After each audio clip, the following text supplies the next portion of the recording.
I said we, it's not just me, I'm what the culture feeling. How many more fairy tale stories about your life till we had enough? How many more black features till you... Enough! Enough!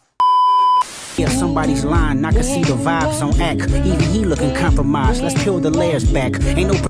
Nigga, what? Hold on. Have you ever thought that OVO is working for me? Fake bully, I hate bullies, you must be... How am I compromised? What's the deal, y'all? It's your boy Trap House, and today we talking about Akademiks. Now, he's been doing a lot of reporting on the Kendrick Lamar and Drake beef.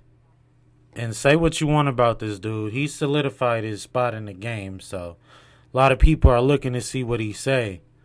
But it's seeming like he's a little biased, and that's kind of been rubbing people the wrong way. Now, even though he actually fell asleep to Drake's live streaming Drake's music, Kendrick even spoke on this by saying Drake's music pacify him.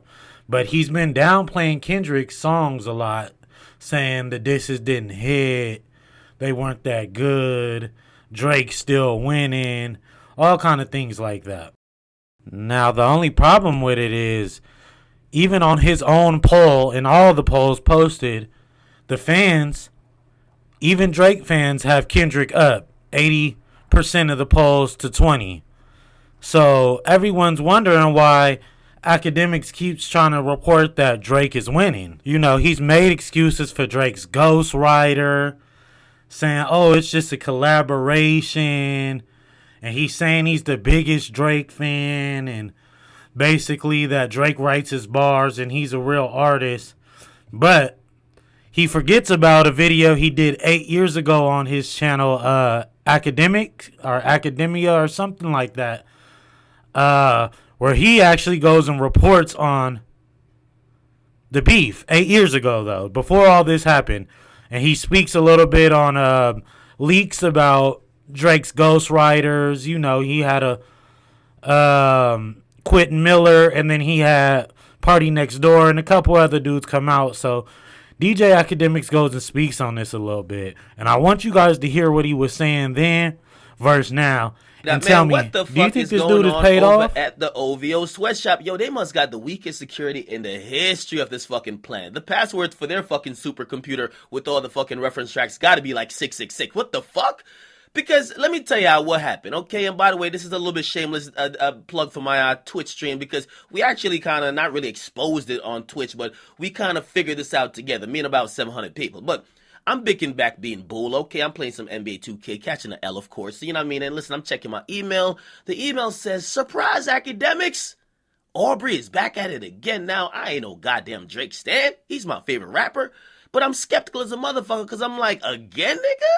I'm thinking, nah, man, this ain't real. We got another Moji, Quentin Miller ass nigga who always screaming that they underrated and underpaid. They in the fucking sweatshop, and now they're disgruntled because Drake is about to sell 1 million first week.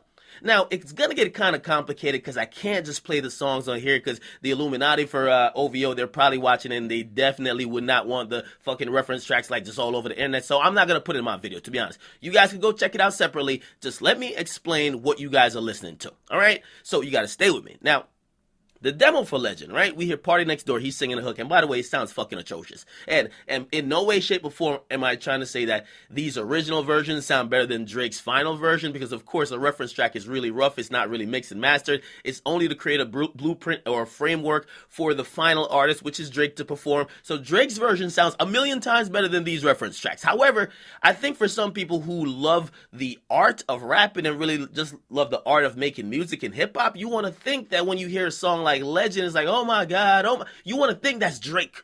You don't want to think that some guy in a sweatshop is motherfucking writing these things and Drake is just reciting them like a fucking puppet. At least me. Maybe some of you guys could rock with it. Maybe some of you guys like, I don't care. Okay. And here's the thing about that. Some people are going to be like, what if he recorded it after Drake made his version? If you want to think that, go ahead. Because I heard some dumbass people tell me, what if Quentin Miller jumped in the booth after Drake made it? Okay, if you think people are trying to steal from Drake, or you think people in the sweatshop, they're recording it after Drake recorded it, God be with you. If you could tell, the only fucking line he's changing that fucking little, rap is basically saying I'm a young nigga from the MI, because obviously Drake is from the 6, okay? Obviously, right? I hope you guys are following along.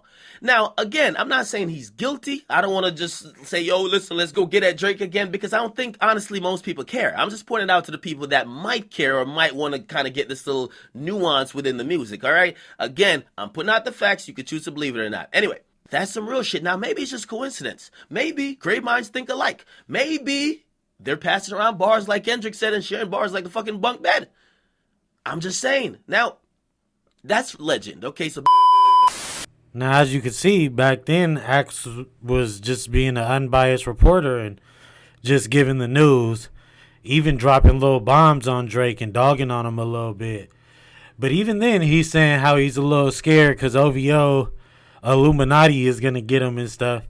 And crazy, he even talks about Kendrick and says how Kendrick been saying he's still in bars and he thinks is right. But then all of a sudden he want to change his stance. Now he's a whole different dude. I have got no indication that it would be. By the way, it's because I'm sampled on it. Technically, the way how it usually goes, if it's going to go on DSP, they would have to get a clearance from me, which obviously I would clearly do. But anyway. Let me not stray too much away from the conversation just because y'all gonna say I'm glazing for R&B, and he says rappers supposed to write their own, R&B get writers. Well, is this the type of rap that we're expecting niggas to write on, or is one of them because it's almost like a hybrid? I'm not saying it's R&B, by the way, but it's kind of like this. I guess it's kind of rapping, but it's kind of like this sing-songy rap. I don't know, man.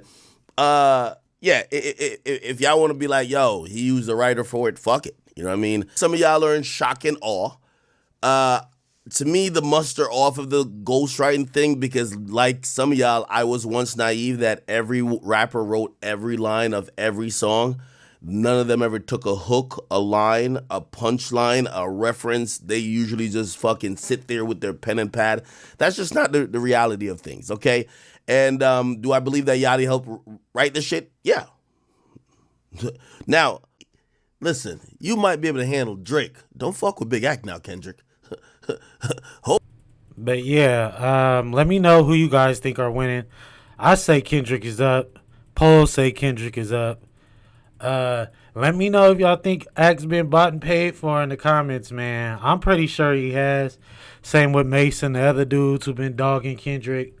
I'm not going to say all of them. Everybody gets their opinion, but it's kind of weird how the song was just fantastic to everybody and all the people saying it's great.